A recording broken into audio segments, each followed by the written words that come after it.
Hi there, this is Neil Salvage, and welcome to this podcast, Gassing On. Yes, we're going to gas on about the world of ground gas. We're going to meet people in the industry. We're going to visit places and generally find out about interesting things that are happening, developing, and the changes that have gone on before us. So welcome on board and hope you enjoy this podcast. Yeah, well, here we are at the NEC, and this morning I'm joined by Dr. Jon Burton. Good morning, John. Morning, Neil. Glad to be here. How are you? I'm good, thank you, yes. Well, we're here at the Contaminated Land Expo 2021. Well, it's good to be back, first of all, seeing people face to face. Yeah, how did it feel out there today to present? It was a bit odd, I confess, after sort of nearly 2 years of not meeting people, to be confronted by an audience again. It was a bit strange, but we got through it. Excellent. Well, I enjoyed. I sat in through your presentation there. You're representing Oracle, the environmental experts, who's your company. What was you mainly talking about today, John? What was your subject matter? So the subject was spill response to biofuel spill incidents, and the main sort of thrust of it was how biofuels are going to increase in use in the coming years, and also how they behave once they're released to the environment, and then how the risks associated with the biofuels is driven by their chemistry, and also how they interact once they're released to the environment, and then some of the spill response methods that can be used to deal with those biofuel releases as well. Excellent. Well, it was interesting. I picked up a new word, HVOs. What did that stand for again? So the HVO is hydro-treated vegetable oil. Right, okay. And that can be made from a variety of sources, but one of those sources is waste cooking oil. So it's one of the second generation biofuel products, which is made from the waste products of food production. So it's seen as a more sustainable source of fuel potentially. So looking at the contamination side, we've been dealing with each other for many years now, where we've been putting membranes in as part of the remediation strategy. Do you think that's going to continue? Is there still the same health effects with HVOs in contaminated land? I think this could be a big game changer potentially for companies like Oracle. I think in the coming years we're going to see an increase in the use of biofuels, particularly HVO. A lot of the spills that we deal with are domestic spill incidents, so kerosene heating oil, for example.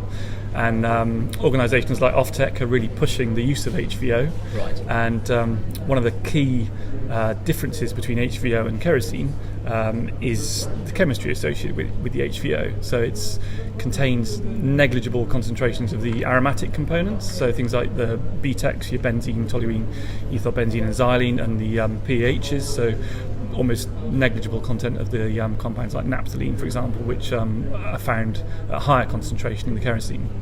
Well, recently we've had a bit of a sea change in the membranes that are being used. Like they've gone from the foil-based products, which were quite historically known in the ground gas world, weren't they? They've been there for many a year, and they were tried. And well, I don't know how well tested these were in these environments. Are you aware of any testing that's happened against? Are you familiar with any of the VOC reactions to some of the membranes? Is that played out to you guys, or does that normally pass to more specialists in that element? We certainly look at the sort of the performance characteristics of the different membranes and how they are suitable for use with the different products.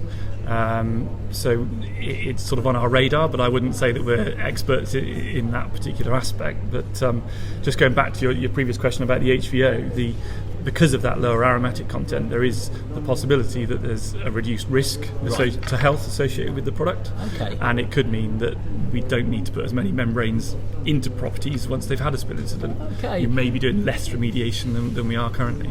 But not yet. We're still going to keep in there at the moment. We're still in there at the moment. I would say we're very much at the start of the wave and nowhere near the crest. I think at the moment it's probably 90% fossil fuel spills at the moment still, if not more. Yeah. But I do think that is going to change, and there's companies out there such as Power Electrics, for example, who use now HVO in all of their generator sets. Right. So they don't use any fossil fuel products. It's all biofuel, and I think that is going to be the example moving forwards as well. One of the other things I'm always curious about when we go to these incidents, your spill responses, do you often find there might be other issues there which have gone undetected? I went to one of your projects down in Cornwall not so long ago. Does radon and these other gases play out to you much? Does that fall in your radar when you're doing your initial investigation, or? Yeah, it does, I guess. We often have to sort of deal with both aspects. So we're on site principally because of the VOC risks associated with products like kerosene, but we obviously have to check the geology and the natural kind of background contamination that might be present as well. So if we were designing a membrane to go back into a property, we'd need to make sure that it was radon proof as well, should that be identified as a potential risk as well. Yeah, well, I see it a lot, and also the site investigation side. You go and sink a borehole. Do you regularly sink boreholes for your oil spill? Is that a common practice for spill response? Yeah, absolutely. Just as part of the sort of delineation of the contaminant around the property, we'll regularly sort of do borehole investigations. Yeah, well, it was interesting. Not so long ago, I think it was around about December 2020, Syria issued the C795 document. Now, I don't know, has that had a big impact on the oil spill sector? Because it references retrofitting and remediation work, so in existing structures, taking away the British Standard 8485, which was predominantly for new structures. Has that played out much in your sector, John, as a talking about the UK Spill Association here, which you're involved with? Has that come across your desk much, that document? It's come across my desk, largely through discussions with yourself, Neil, I think, really, but I've not had any local authorities or any site owners kind of suggest that works need to be done in accordance with that guidance. Yeah. So it's kind of an awareness that it exists, but we're still sort of carrying on currently with the traditional approach of installation of membranes, obviously by trained personnel, and then verification after installation through the use of air samples. So things like 10-ax tubes, for example, we'll use for collection of air samples to confirm that there's a low risk to health, basically. You mentioned, John, about local authority involvement. How aware are they of the ground gas hazard and the vapour hazard during your spill response? Is that a big priority, or are they more environmentally focused, do you think? I mean, the local authority's remit is public health, so they aren't involved in all of the cases that we deal with. They're certainly involved in those generally where there is a big inhalation risk. We'll recommend that the environmental health are contacted to make sure that they're happy with what's been done, and a copy of our kind of final verification report would get provided to them to make sure that they're happy with the works that have been done, and that essentially gives the homeowners comfort that everything's been done professionally and properly and appropriately signed off. I'm also always curious with some of the builds that we've encountered where you're dealing with historic buildings, these ancient structures. What is the oldest building you've ever had to work on? Oh my days, that's a good question. We're looking at one at the moment which is 13th century. Wow. So we do come across listed buildings a lot. So these are ranging from grade 2 listed to grade 1.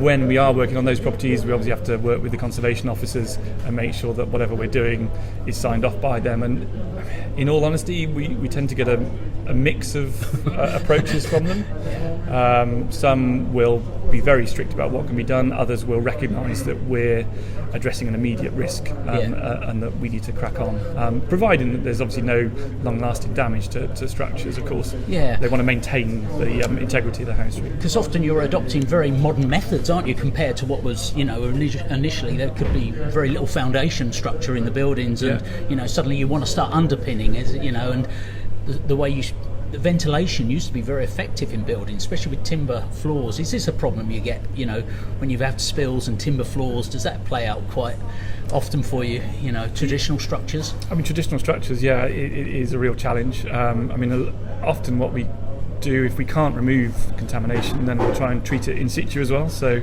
You've probably worked with us on properties where we've installed soil vapour extraction systems in combination with membrane solutions as well. So if you can't remove that contamination, you can treat it in situ, and you can have sacrificial systems with a membrane above it, so that you're reducing that risk quickly, and then you can have ongoing treatment after we've sort of left site essentially.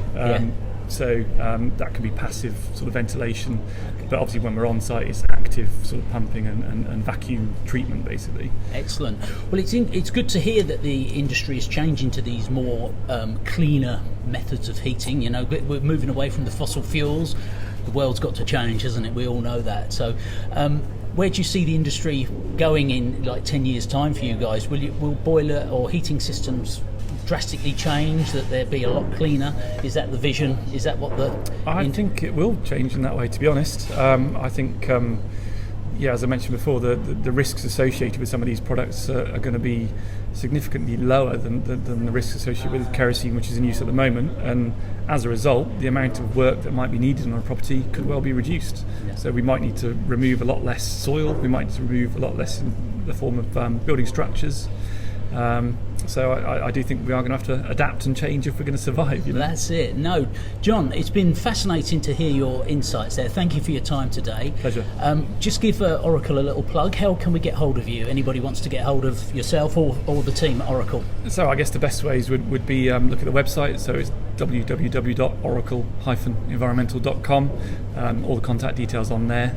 So we're a company that works across England and Wales, predominantly currently sort of South England and all of Wales, and also in Northern Ireland as well. Well, John, thank you for your time, and look forward to being on site with you sometime soon. Well, we don't want people to be spilling things, but unfortunately these accidents happen. They do. So thank you very much, John. Really appreciate your time. Pleasure. Thanks, Neil. Cheers. Take care.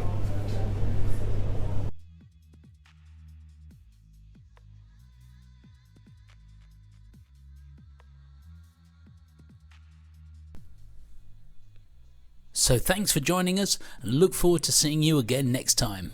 Bye now.